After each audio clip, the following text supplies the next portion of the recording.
Channel 11's 8 o'clock news is next. A vote to end the bitter 7-week supermarket strike is underway. We'll report live. Also tonight, will fog shut down our local airports? A sniper shuts down a major freeway. We'll show you the deep freeze across much of the nation and take you to post-Christmas shopping sales. All coming up on our half hour of news next.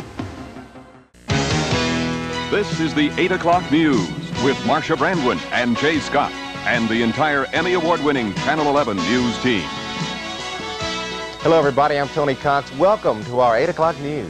And I'm married with Carlton. Marsha Brandwynne and Jay Scott both have the evening off. Our top story tonight, the voting to end the supermarket strike. Right you are. The strike by supermarket meat cutters and Teamsters could be over tonight. The entire decision of whether or not to go back to work now rests on the meat cutters, who are still voting at this hour. The meat cutters and Teamsters were voting all throughout the day. The Teamsters already ratifying their contract, but with some stipulations. Channel 11's Andy Reynolds reports on the Teamsters vote.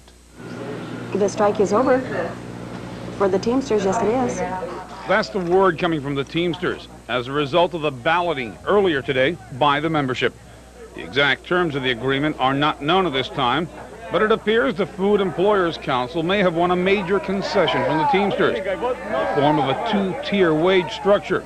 That is, paying newly hired employees less than those already on the job.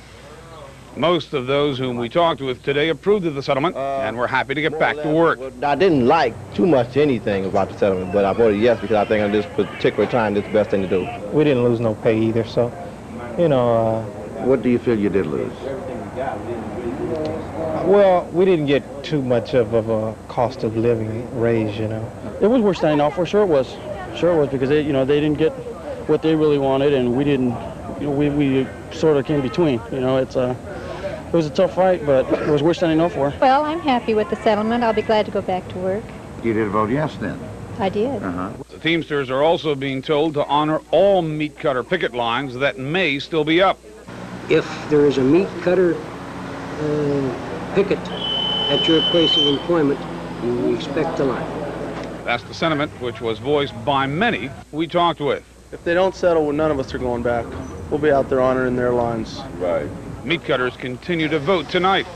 Andy Reynolds, Channel 11 News.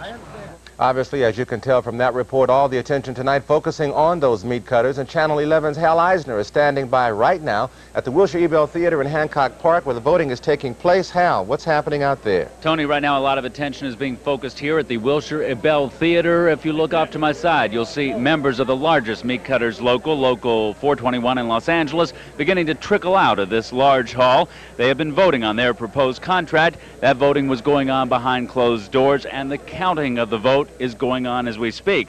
So far, the information that we've received on the scattered voting earlier in the day does not look very promising. An Orange County local, we understand, voted down the proposal by a 5-to-1 margin. A Santa Monica local by a 3-to-1 margin. And what we hear from some of the people who have begun coming out of these doors, things do not look very good right now. Quentin McDonald, you just walked out of there. What does it look like inside? Total rejection. Total rejection. It's taking away a guaranteed 8 hours. It's not even worth it. It's not even worth it. How is this affecting you? My bills are stacking up. That means I'm going to find another job. I can't work or live off of what they're offering in there. I can't do it. There's no way.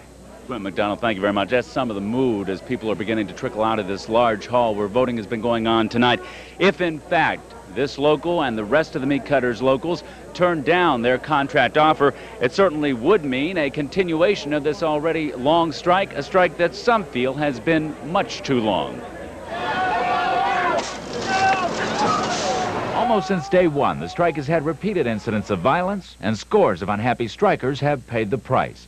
The consumer has paid the price, too. During the past 7 weeks, numerous Southland grocery stores have become the target of mace or stink bomb attacks, and in some cases, the chemicals used have turned shoppers into victims of the strike. But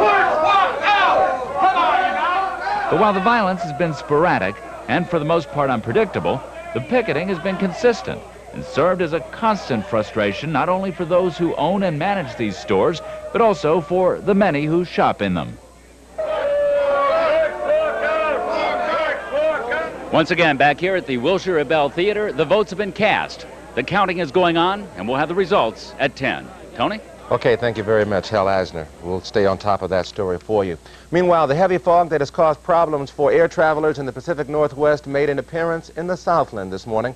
And when the fog rolled in, all air traffic at LAX was grounded from 4 o'clock in the morning until 8. The fog also slowed ground traffic more than usual in and around the airport. And the National Weather Service says there is a good chance we may experience those same problems tomorrow. In fact, here's a live picture from the airport right now. There you see it. Officials out there say the fog is starting to roll in again, but so far there have been no major delays or any shutdowns. But they are afraid that by morning the fog may be so thick again, another shutdown is a distinct possibility. Mary Ruth. Well, Tony, with all those problems at airports recently, with the recent airline disasters, some passengers from San Diego were more than a little nervous when they saw flames shooting from the engine of their plane today. The United Airlines DC-10 was stopped on a runway in Chicago en route from San Diego to Boston. 2 passengers panicked when they saw the flames. They jumped out of their seats, opened the emergency door, and slid down the inflated chute to the ground below. The flight crew persuaded the other 150 passengers to remain in their seats. They said there was no danger, but everyone was transferred to another plane for the rest of that flight.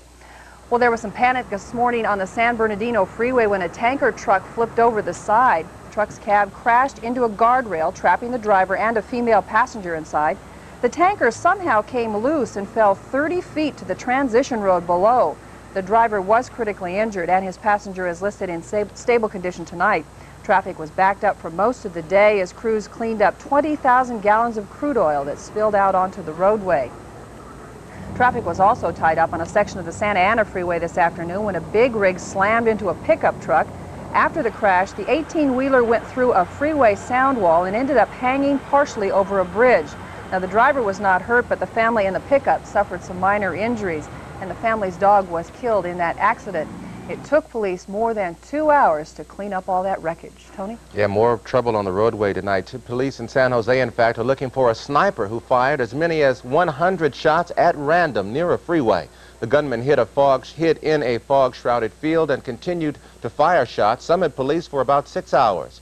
Police closed a section of Highway 237 and had to evacuate some people who lived near the field. Police hostage negotiators tried to talk the sniper out of the field, and other police officers searched that field with dogs. But by afternoon, the fog started to burn off, and when officers finally moved in, the gunman was gone. Tonight.